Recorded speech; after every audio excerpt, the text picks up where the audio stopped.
He kōna I purangi tēnei nā te reo irirangi o Aotearoa.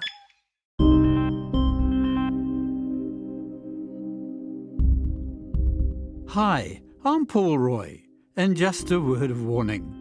This series contains graphic descriptions of rescues and fatalities, as well as some spicy language. Although at times confronting, they are the unfiltered reality of the work of land search and rescue volunteers and those that have been rescued. So if unsettling personal stories affect you, a strong cup of tea might be in order. Episode 3, Troglodytes. So it's a bit of a drizzly and cold day, and I'm standing in a paddock on Takaka Hill outside Nelson with Bruce Mutton and his caving companion Pete Townsend as they sort out their gear for a trip underground. So Bruce, just tell us where we are and what you planning to do today? We're up on Takaka Hill and in an area that cavers know as Sawmill Sink, and we're going to try and gain access to what we think is a larger cave system behind, because we're pretty sure there is a large cave system down there. We're just up above 600 or 700 metres above the Rewalker Resurgence, and there's a howling draft, and so we want to get into the cave. Damn it.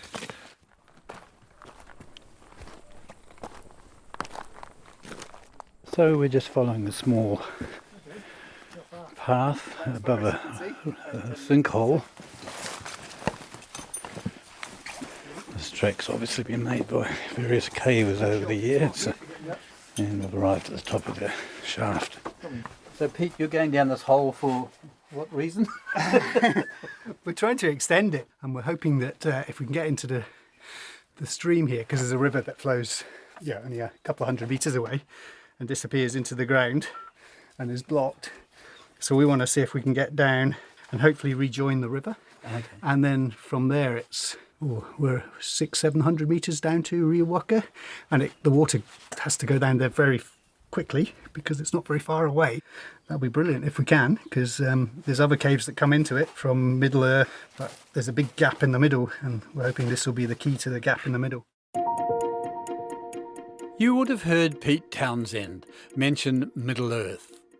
It's an adjacent cave system, and the reason I'm here today. In 2007, it was the focus of the largest cave rescue in New Zealand's history. Could be out overnight. Jeff Moffat has more.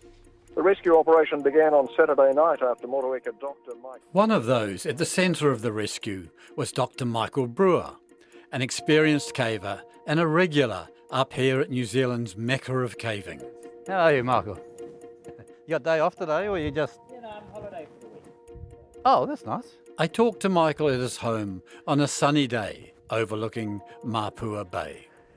Gee, you got a nice little... How long have you been here, Michael? I asked Michael about his entry into caving. My interest in the outdoors really started at high school when my best mate said, I'm going tramping in the Tauruas, do you want to come? Michael, by his own admission, dabbled in a few sports, including tramping, climbing and kayaking, and eventually, while at university, caving. In the early 80s, went on an expedition to Bulmer Cave, which is up on Mount Owen, and this was kind of going to be the pinnacle of my caving experience, and it was quite, I don't know, for some reason I left that, it was quite flat, and then it's kind of lost interest. When I met Sarah, who became my future wife, she kind of was quite interested in giving caving a go. And so we did a bit together and got a group of friends, and it really got interesting again. Over the years, Michael built up his experience with some major exploratory trips and testing his doctoring skills underground. Interesting up here, everyone assumed that there's only one cave. At Harwood's Hole, a caver has suffered serious injuries abseiling down the deepest vertical shaft in the country. A team of 4 cave Harwood's rescue Hole specialists is notorious in the caving world, with many cavers taking the 200-metre abseil too lightly or ill-equipped, and has been the scene of many a rescue. We got called out one night because a guy had lost control on his abseil and hit the bottom quite hard and had fractured his femur and done quite a lot of damage to his hand and stuff. We abseiled in at about 3 o'clock in the afternoon, and here he was lying in a lot of pain, and I thought I'll give him some morphine, so I gave him some morphine, and then I thought, oh, well, we'll move him. And all he did was scream, so I said, oh, well, I'll give him a bit more morphine. I had this screaming guy in lots of pain. I was running out of morphine, and it was raining, so I was naive enough to think that this was just going to be all glory and very quick, and I'd be home. But that was a real insight into cave rescue in terms of how long it takes, because in the end he was just basically sitting at the bottom of the rope. All we had to do was package him up and haul him up. And then we had an hour of walking through forest, but in a stretcher. And he weighed over 110 kilos. So we had about 8 people to the stretcher. And I think we got to the ambulance about 1 in the morning or 2 in the morning. Michael is disarmingly honest about his own misadventures, all part of the learning experience. In 1992, I got caught in Greenlink system. This cave is not for the faint-hearted. Greenlink system became quite a focus of my caving career. Some people would say an obsession, because it had been explored through to a rock fall in the 80s, basically. And to get to the end of the cave then required holding your breath and diving through 2 sumps, basically. A sump is a passage in a cave that is submerged underwater. Which had been initially dived with scuba, and there's a rope through them. It was designated short enough that you could just hold your breath and pull yourself along the rope. This is definitely not for everyone. Not me anyway, as a confirmed claustrophobic. My idea of hell. Bruce Mutton, he and I teamed up pretty early on and went into Greenlink Streamway down to the sumps. As soon as we saw these sumps, we thought, we have to go through those. And so we then followed a series of trips through these sumps. So when you went down there, you made the most of it. And so there were 17, 18-hour days. These longer trips gradually became multi-day, exploratory expeditions, if you will. One of those trips we were coming out. Another team had come in after we'd come in, but hadn't gone as far. And on the way out, the last guy hadn't checked the rope as thoroughly as he could have, and the rope had actually been pulled up about 10 metres. Sometimes when you're climbing up the rope, you have your pack dangling beneath you, and that can start spinning, and then it can wrap around the rope, and then you can, without realising it, pull the rope up with you, and then it unwraps and the rope gets dumped on a shelf or something like that. It was about midnight, and Michael and Bruce had only a couple of hours to go to reach the surface, when it all went wrong. The rope's not there, and you can look up and there it is, kind of 10 metres above us, sitting on a shelf. Yeah, you just sit down and you wait, basically. We were there for about 13 or 14 hours before someone came in and threw the rope down to us. 3 months later, got caught in the same spot. You can see why I'm not keen on caving. By 2007, Michael and his friend Bruce Mutton were seasoned cavers and had doggedly pursued the exploration of the Greenlink cave system. You may remember I talked to Michael's friend, Bruce Mutton, earlier on as he prepared to go down a Sawmill Sink. And now might be a good time to get to know Bruce better. Yeah, very good. I talked to him at the entrance to Sawmill Cave, perched on the edge of the tunnel, sheltering from the rain. Sorry to slip over. Yes. Somehow that makes me feel a lot better.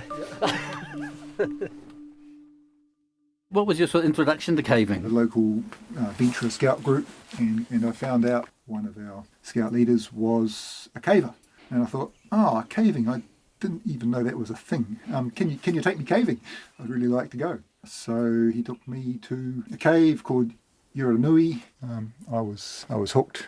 And pretty quickly realised that I wanted to come to better caves, and Nelson was where it was at. Following a stint at Canterbury University studying civil engineering, Bruce eventually moved to Nelson in 1986 to be closer to the caves, his passion. Okay, so when you were here, did you become part of the sort of cave SAR rescue team? Was that one of the things that you did? In those days, I guess it was largely informal, and if you were an experienced or competent caver, you were automatically in the pool of the people that were considered able to help out on a search and rescue. By 2007, Bruce and Michael, now good buddies, and a very solid caving team, set out with two friends on a routine weekend caving trip. On August 25th, 2007, 4 of us were going into Greenlink. System was about 7 or 8 kilometres in length. So we'd gone and done all our surveying, just an average day. We'd had a successful day surveying, had probably surveyed half a kilometre of passage and looking forward to getting home and drawing it up and making the new map. I can remember we stopped to have lunch on a big rock, and I went off scrambling around looking for other things while everyone kind of sat and had their lunch. And we're just climbing down a rock fall. And this is a route I'd travelled probably a dozen or so times before, and I guess familiarity builds a degree of belief that everything's safe. And the person behind me had taken a slightly different route, and I can remember telling them, oh, no, don't go over there, it's easier this way, but no sense of danger or risk. The time is approximately 5:30 p.m. on Saturday, the 25th of August, 2007. And then there was this a little bit of a clatter of rocks and just a staccato scream. Bruce Mutton. And I recognised it as Michael's voice. So, if you'll excuse the language, the shit has hit the fan. I was imagining broken bones, open fractures, blood spurting out. I just wanted to turn around and go the other way and just forget anything had happened. This is a caver's worst nightmare. A potentially serious accident far underground in a difficult and little explored cave system. I carry on around and I get to this sort of small step down. It's a 2 metre step down. I sort of slide down beside him. Michael's head first with his caving pack on, head's just above the water, and he stops screaming. But he's still, I guess, incoherent, not really talking. Figured there was something fairly badly wrong with him, so I figured we were in for a long period of time there. Michael Brewer. And then the next thing I remember was kind of coming to, lying across the legs of my friend Bruce with a rescue blanket over me, trying to make sense of the world. He had probably had quite a knock to the head. He kept rebooting, I guess. You'd say, "Where am I?" "Oh, you're in Middle Earth." "Ah." "What happened?" "Oh, you fell down and hit your head." "Oh, okay." "Where am I?" "What happened?" So it probably took 15 minutes before Michael could actually get beyond that and actually start participating. I can just remember piecing my world back together again, kind of suddenly becoming aware I was lying on Bruce and thinking, why is Bruce? Well, oh, that's right, I started going caving today, and then started thinking, well, why am I lying here? and slowly put together, kind of realising this is not good, I shouldn't be doing this, and then checking my body over mentally and kind of wiggling things. And, oh no, it all feels all good. Oh, my left hip feels a bit funny, but kind of thought I must have kind of dodged a bullet, really. So I got to that point from I guess, panic to cool, calm and collected. We need to move somewhere more comfortable because we're now getting cold because we're knee-deep in water, holding them up. And there was a nice sandy beach about 3 metres away. And it's not often in a cave that you've got a nice sandy beach which is above the water. A sandy beach is somewhat relative. It just wasn't rocky. So, yeah, we just helped move him across there. Michael was sort of trying to hold his own weight, but not really. And we lay him down on there and did some more poking and prodding. As soon as I tried to stand, my left hip didn't really want me to put any weight on it. Besides the knock to his head, Michael had in fact broken his pelvis. We spent a long time sitting there assessing Michael, monitoring his condition. Michael got to the point where he said, okay, right, I've got to get out of here. I need to stand up and walk out of here. I'm pretty sure I can. and so we'd help him stand up, get him on his feet, and he'd take at the most 2 steps, and he'd sort of groan and collapse. He couldn't hold his own weight. Michael is seriously injured, and they are 2.5 kilometres underground in a largely unknown cave system, with a series of technically difficult vertical pitches, squeezes and constrictions between them and safety. Challenging for a pit party, almost impossible for someone like Michael with a busted hip. And so we had this conundrum, you've got the golden hour in first aid terms. If you can get someone to hospital care within an hour, they've got a much better chance of survival. We're 2 hours from the entrance if we travel fast. 2 of us need to go out because we don't want to risk one person going out and having an accident because they're in a hurry or getting lost because their mind's in a funk. So we need 2 people to go out. That leaves 1 person with Michael. And if Michael's dying, that poor person's got to cope with that. Bruce is right. Michael could die. And as a doctor, Michael was well aware of it. I knew what would have to be done to get me out. I knew that it hadn't been done before in cave search and rescue. I knew the cave really well. I knew every obstacle, and I knew I was going to have to be in a stretcher, and just the thought of how they were going to do it, I must admit, I had moments where I thought this wasn't really going to be that possible. I had to stop having those thoughts really and concentrate more on the here and now. The here and now involved Bruce and his companion getting out of the cave safely, but as fast as possible. In this case, 2.5 hours, then driving to the top of Takaka Hill before being able to make a phone call. By now, it was 11:30 p.m. on day 1. Do we call 111? Bruce mutton. Then you get into the police system. They're going to want to take down all sorts of information. They have no idea who I am, so there's going to be 10 minutes of passing on information, and then they've got to figure out, okay, what do we do about this? Do we send the fire brigade? That kind of thing. This is the conundrum of a cave rescue. It is so ridiculously specialised. Unfamiliar territory for police or normal land search and rescue personnel, and there are so few people, even cavers, qualified to do it. Exhausted by his experiences in the cave and the rapid trip out, Bruce, the only one with intimate knowledge of the cave system, had a lot resting on his shoulders. So the problem was that all we had was a cave map from the 1990s, and it would be absolutely no use for organising the rescue operation. And not many cavers at that time had actually been down to this part of the cave. I guess it was thought of as the back of beyond. It was far away, hard to get to. So we had to come up with a map. That was up to me, really. I knew the cave best, and I'd been trying to make a mental note of all the obstacles on the way out. So between 12 and 2 in the morning, I was sitting down annotating this map to make it useful for managing the rescue operation. I remember sitting there in the police station sketching on this thing. These policemen sort of wandering around looking at me sideways. What's this guy in smelly polypropylene doing in our nice clean police station? And what's he doing making these scribbly marks on this bit of paper and cutting it up with scissors and sellotape? So I think that map's still around these days. That map is indeed around, and I looked at it with veteran caver John Patterson, who's lived in the Richmond area for more than 40 years and was the main point of contact for the rescue.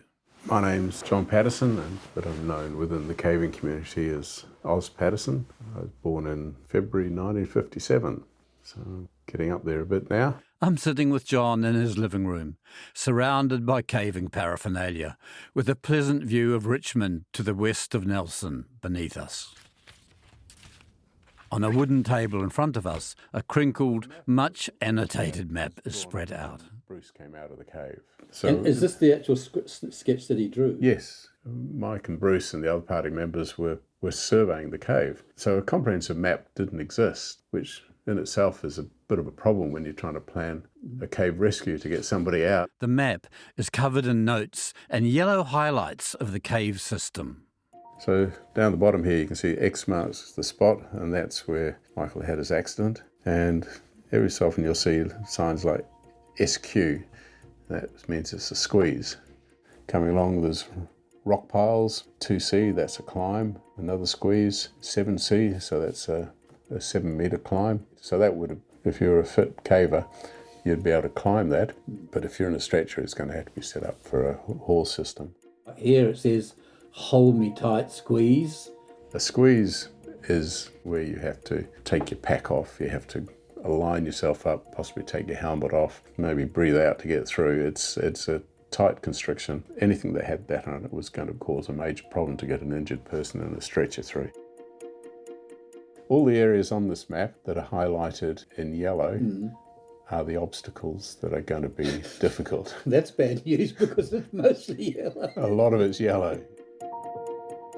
Working out a plan to get Michael out of the cave, and it was going to be beyond the resources that were available to us locally. Dealing with a deep rescue like this, there were far more questions than answers, including how and when to send people in. At that stage, we realised if we called out more teams there and then whoever we phoned was not going to probably get any sleep. And there is a period that we are concerned about when we're asking people to go into a cave on a cave rescue, and that's sort of 1 to 4 o'clock in the morning. And that's when people are at a low ebb. So we decided we would leave it till about 5:30 in the morning before we started ringing up additional teams. These are the nuances of a rescue that usually go unnoticed. A critical part of the rescue is the communications team, who usually go in early to put in the all-important telephone line. But in this case, they are unfamiliar with the cave system, its myriad tunnels, shafts and obstructions. Problems are mounting. Michael, condition unknown, is trapped behind a series of serious obstacles. There are not enough cavers to get him out. The pressures on Bruce Mutton were enormous. That was definitely playing on my mind. Would he live? Would he die?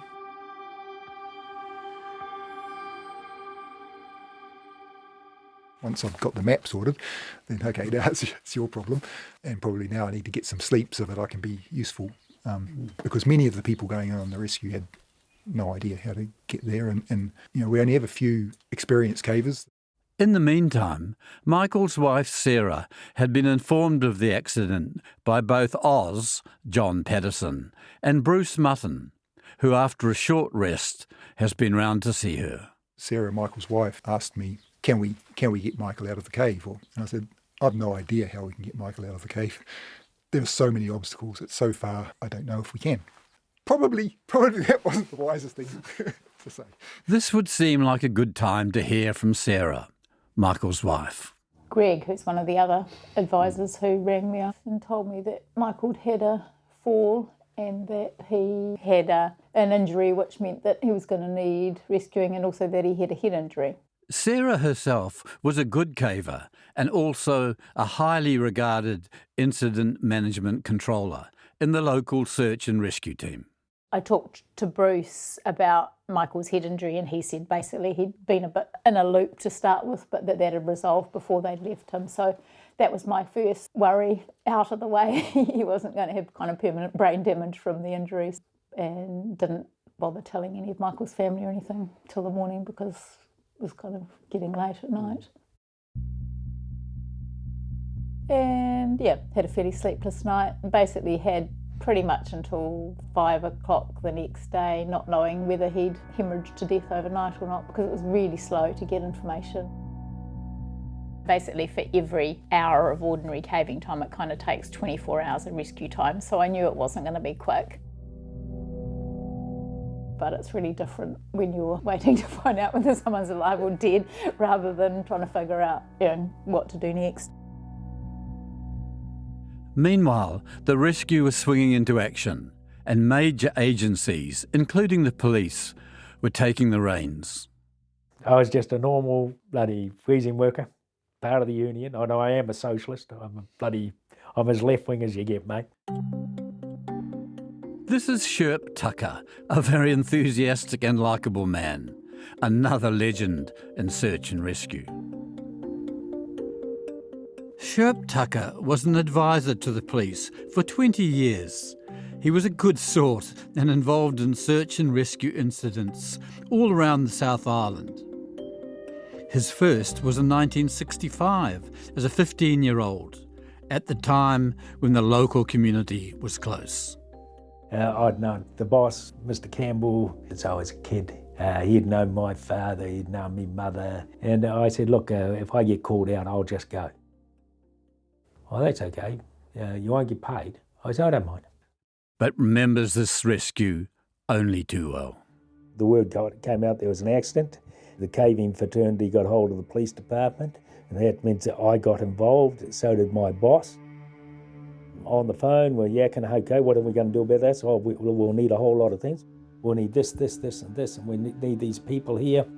There was about 25 or 28 people from the North Island. With time ticking by, it was too urgent and not feasible to get other rescuers on commercial flights. A decision was made by police to charter a plane which flew around both islands, picking experienced cavers up to bring to Nelson. I had no doubts at all in the caving fraternity's calibre and skills to say, hey, this is right up there. They were the experts. And the experts are those people on the spot and those people who've been down the cave. There wasn't one of us people that was an expert once it got 6 foot under the ground. The most important person to get into the cave quickly was, of course, a doctor. And conveniently, because he lives at the base of the Takaka Hills, that would often be Dr Michael Brewer himself. But now he was injured and someone else had to step in. My name is Danielle Gemmis. I was born in Australia, in Sydney, and I grew up in Goulburn. I talked to Danielle late one night in a rather echoey side room of the emergency department in Murchison Hospital, where she works. One of the local farmers took us caving, so at the age of 13, my life was revolutionised by going down a cave. Danielle Geminis is a doctor who caves. As a medical student, it was a foregone conclusion. As soon as I landed in New Zealand, I knew I was going to move here. Her role was pivotal. So it was in the middle of the night. In fact, one of the staff here said, I was on night duty that night. I remembered them trying to track you down. And so it was Oz, and he said, Mike's had an accident. We need you to come down and go in the first team. I knew they were at the third rockfall, and I knew that a rock had been dislodged and thrown Mike forward and that he couldn't weight bear and get out. So I took down preparations that included resuscitation from shock, putting in an airway and ventilating if necessary, all the pain relief and splints that I would need. There was a stretcher. I had to be prepared for all scenarios because the information I got was quite vague. Had you been down that cave before? Yes, I did a lot of the original exploration, and actually I found the route that led to the deeper sections with Mike and another person. Luck was definitely on Michael's side that night, and her previous experience down Middle Earth was literally a lifesaver. In the group of 5 that went down, I was the only person who knew the way.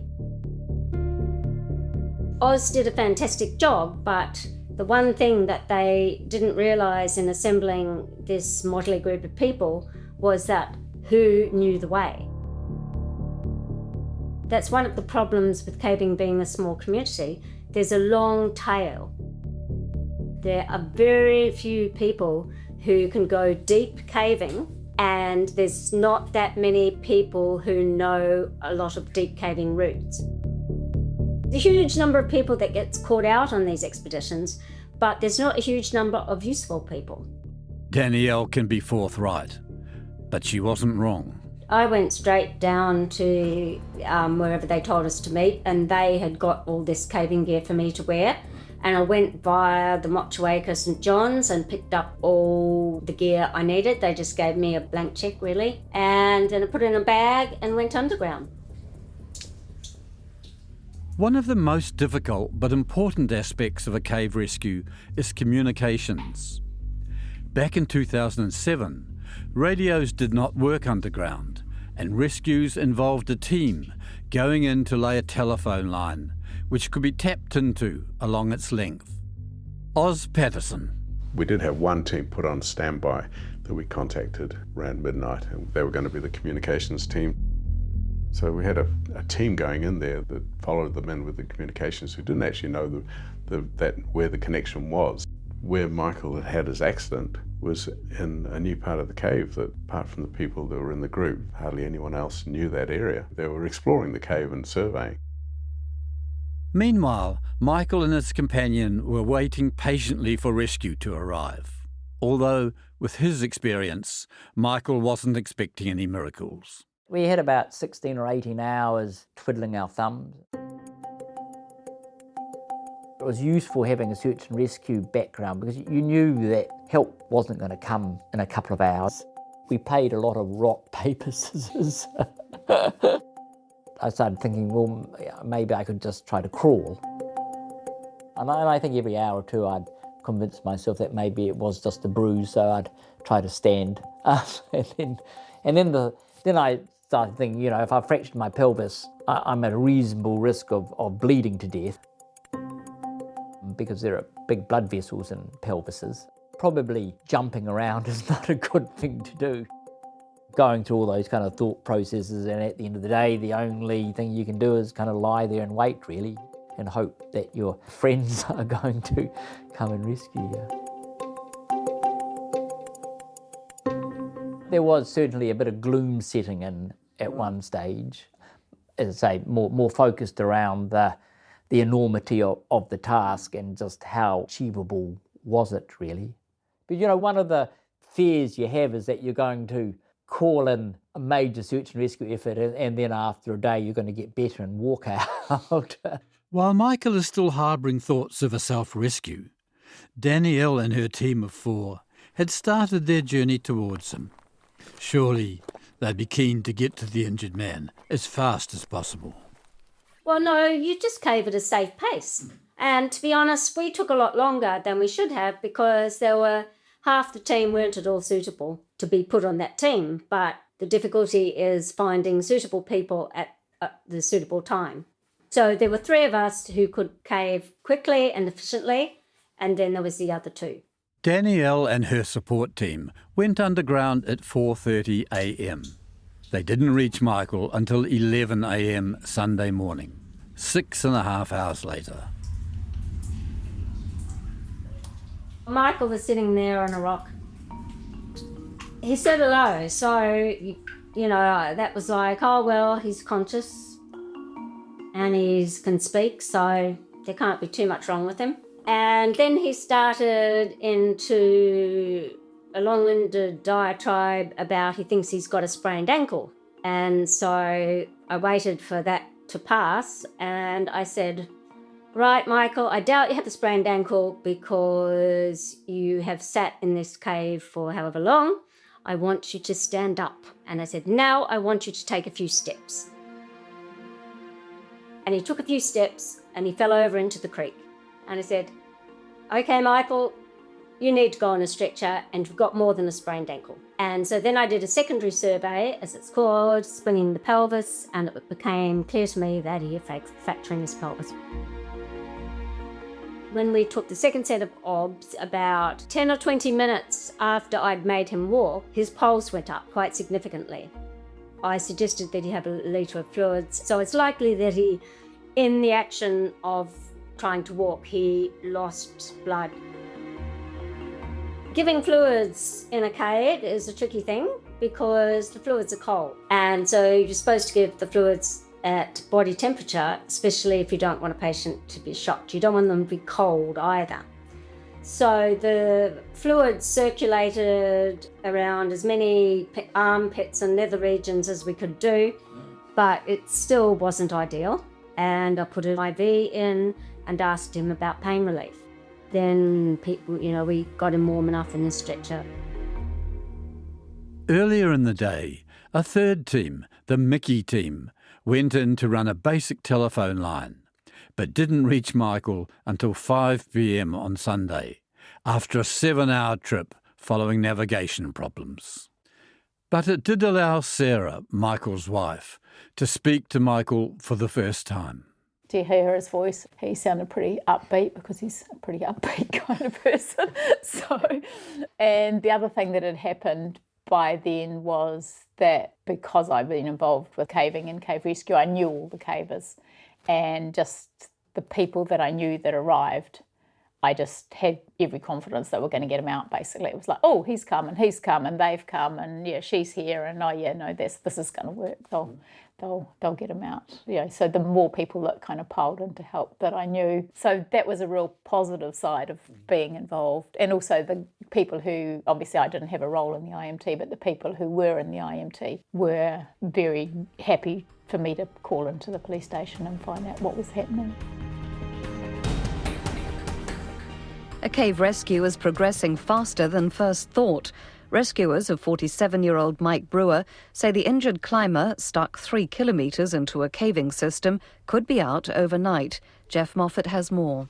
The rescue operation began on Saturday night after Motueka Dr Mike Brewer was hit by a rock and fell, suffering cracked ribs, concussion and a broken leg or pelvis. About 50 expert cavers from around the country have been taking turns to carry him through tight passages, up climbs and down drops 400 metres beneath the Takaka Hills. Today's progress. It was a little bit of a media circus by day 2. There were camera crews and media and people everywhere.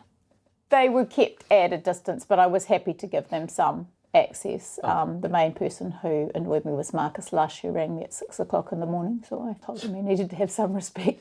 There were a couple of camera crews at the police station, but they were pushy but respectful. They're like, oh, well, we can just come home with you. And I'm like, no, you can't.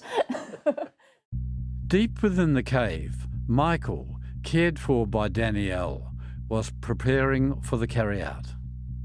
The actual stretcher carry began at 8:30 p.m. Sunday, a full 24 hours after the accident. Really lucky that there was a doctor available, Dr Gymnast, who's a very experienced caver herself and a doctor. Impressive how she could work as a doctor underground. Requires a very different kind of mindset. Well, it's only because you were a doctor yourself, but then you're the patient and you're doing it. Yeah, she'll say I talk too much. Wanted to be too involved in my rescue, I think. Michael wanted to run his rescue, and so he wanted to control his treatment, and he would argue about the amount of pain relief he was given.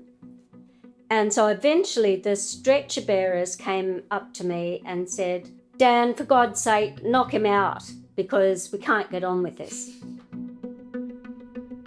I gave him a larger than the agreed dose. When we got to the very critical, tightest area I was involved in, he was nicely asleep.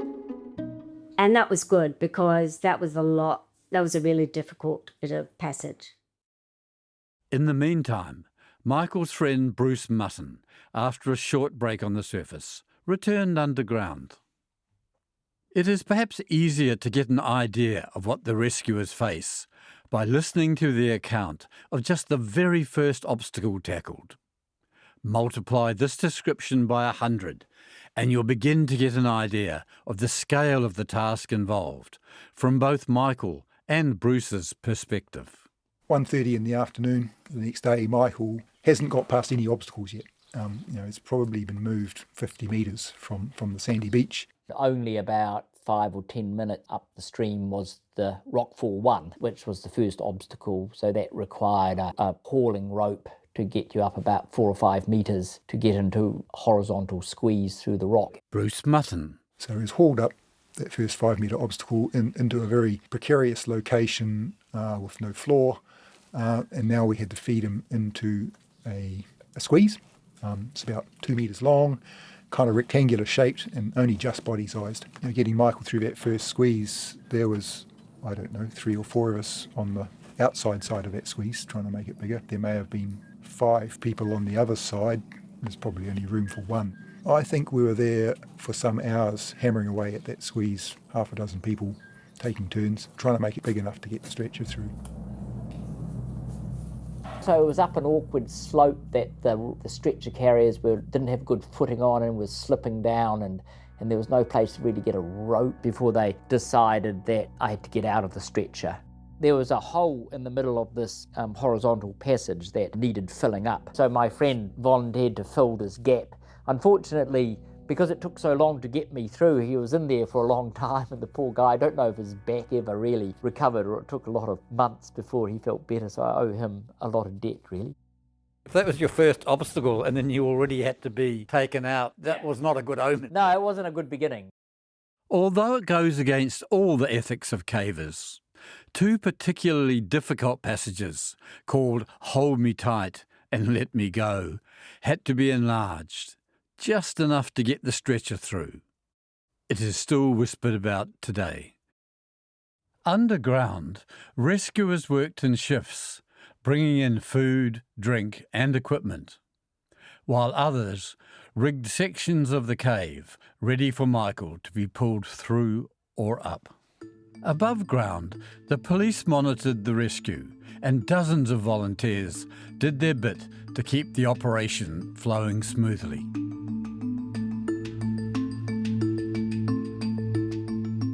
Photos from this rescue show just how difficult it was. In one, Michael's head can just be seen emerging from a really narrow hole, ropes hauling him through, with rescuers belaying with various harnesses and carabiners. Just seeing one photo is enough to understand why a rescue like this takes so long to conduct safely. 51 hours later, Michael finally emerged from the cave at 1:20 a.m. on Tuesday morning to be met by his wife and daughters. So perhaps the final word should go to him. I never thought I wouldn't keep caving, which, surprised some people. It put Sarah off caving more than me, really. I think her having to live through that. Have you been back to the system yourself? Multiple times, yeah. There's still this dream of ultimately connecting the Green Link into the bottom of the hill at the Ruawaka Resurgence. Yeah, I think we could fairly safely say it's a slight obsession. Yeah, you've got to have something as you get older.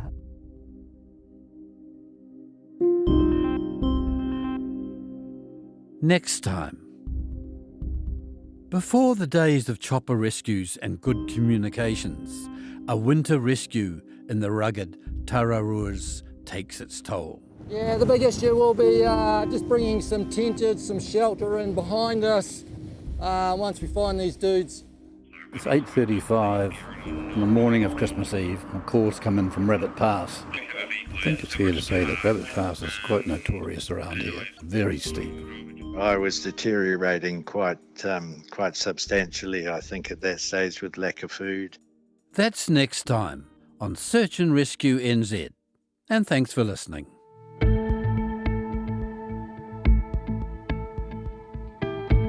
A special thanks to the Land Search and Rescue men and women who generously shared their experiences. Thanks to the producers of the series, Phil Vine, Justine Murray and Justin Gregory. Executive Audio Editor, Tim Watkin. Production Coordinator, Brianna Juritich-Gregg. Thanks to Ben Pearce, the engineer for this episode. Find and follow Search and Rescue NZ on your favourite podcast app or at rnz.co.nz/podcasts.